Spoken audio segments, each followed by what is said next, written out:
Hello mga kasisi, sa mga oras nga pala na ito ay lumabas nga pala ako dito sa labas nga ng bahay namin para nga bumili nga ng almusal. Dala nga pala ako ng payong kasi nga maulan nga dito sa amin tapos malamig pa ang panahon kaya naman naka-jacket pa rin ako. At nauwi na nga rin pala ako, tinawag ko na nga rin pala yung asawa ko pati mga anak ko tsaka yung kapatid ko nga. Sabi ko nga sa kanila ay maglagay na nga ng plato sa lamesa tsaka mangkok at mag-aalmusal na nga kami. Tama ko pala yung kapatid ko dito dahil nga dito nga natulog kagabi. Mamayang hapon nga aalis na nga rin siya at uuwi na nga rin dun sa kanila. Miss nga niya yung kanyang pamangkin kaya naman siya ay pumunta nga dito sa bahay para nga dito matulog at kumustahin nga kami. At ito namang asawa ko ay hindi nga pumunta sa Ilaya kasi nga nananakit nga yung mga buto-buto nga niya. Bali lahat kami dito sa bahay ay kumpleto at may kasama na nga kami ng aking mga anak. Ito na nga nagsisimula na nga kaming kumain sa almusal nga namin. Tapos yung bunso ko naman ay gusto talaga din kumain. Susubuan ko naman at pinapakain din naman namin ng aking asawa pero aayaw. Gusto niya talagang magsubo nga mag-isa. Kaya naman sinabi ko nga sa asawa ko bigyan na nga ng plato itong bunso nga namin at lagyan ng kaunting pagkain para naman siya na lang magsubo ng kanya. Nang malagyan na nga ng plato ang kanyang pagkain ay hinayaan na nga namin siya dito sa sahig. Kasi nga pag dito nga siya sa lamesa ay maglalamutak lamang at magkakalat nga yung pagkain nga namin. Papansin nyo nga ay nawala kami upuan dito ay hayaan nyo na kasi nga yung upuan nga namin ay dinala nga namin sa kabilang bahay namin. Kasi nga may nag-stay nga pala sa bahay nga namin ng 4 days and 3 nights kaya naman dinala ng asawa ko yung mga upuan pa namin doon. So nga makukuha na namin yun ngayon sa kabilang bahay yung mga upuan namin kasi tapos na nga sila sa pag-stay nga nila. Sa mga oras nga na ito, kami ay nagpapatuloy nga sa pag-aalmusal nga namin at hinahayaan na nga namin yung bunso pa nga namin dito kumain. At habang kumakain nga pala kami ay nag-uusap naman kami ng aking asawa tungkol sa kanyang nararamdaman. Nga ay kinakamusta ko kung kumusta na nga ang kalagayan niya sa mga oras na ito kasi nga maagap siya natulog nga kagabi. Aga kasi siya natulog kagabi pagkatapos nga ng dinner namin. Fast forward na nga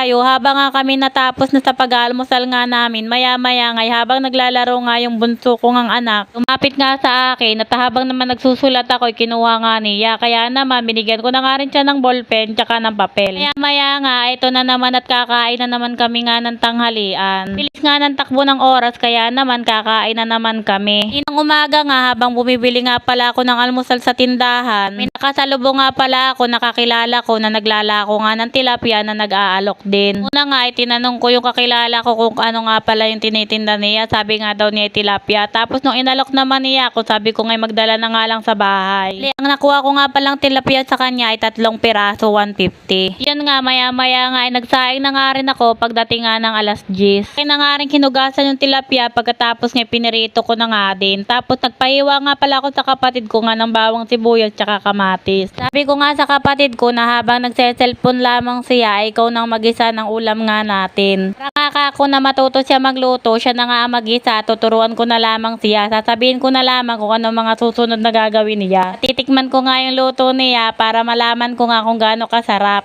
At nung sinasabi ko naman sa kanya kung ano yung pagkakasunod-sunod nga na pagigisa at pagluluto, ay natukyan naman niya kung paano nga magluto. Nilagyan na nga lang din ng titlog at saka ng tubig para may sabaw din. Tapos nilagyan na nga rin niya ng pampalasa para naman kahit paano maayos nga at masarap ang luto niya. At nang matikman ko naman yung luto niya, sabi ko naman masarap naman at hindi nga maalat. Ayos na ayos, pasok na pasok ang panlasa sa aking panlasa. At nang matapos na nga siya sa pagluluto niya, sinabihan ko naman siya ng very good kasi nga nakabawas nga ako sa gawa ko. Totoo nga kasi pinaprank ko lamang siya para nga makapag-engage nga ako. Nagka-count me in kasi ako at nakikipag-engage kaya naman sabi ko nga nakapagprito na ako, tusan ko na lang yung kapatid ko. Pero yung kapatid ko talaga ay sadyang masunurin talaga sa atin niya dahil nga mahal niya ako at mahal ko rin naman siya. At ito na nga't bumalik tayo sa aming pagkain. Ito nga't kagulo nga kami. Dito na lamang po ang video.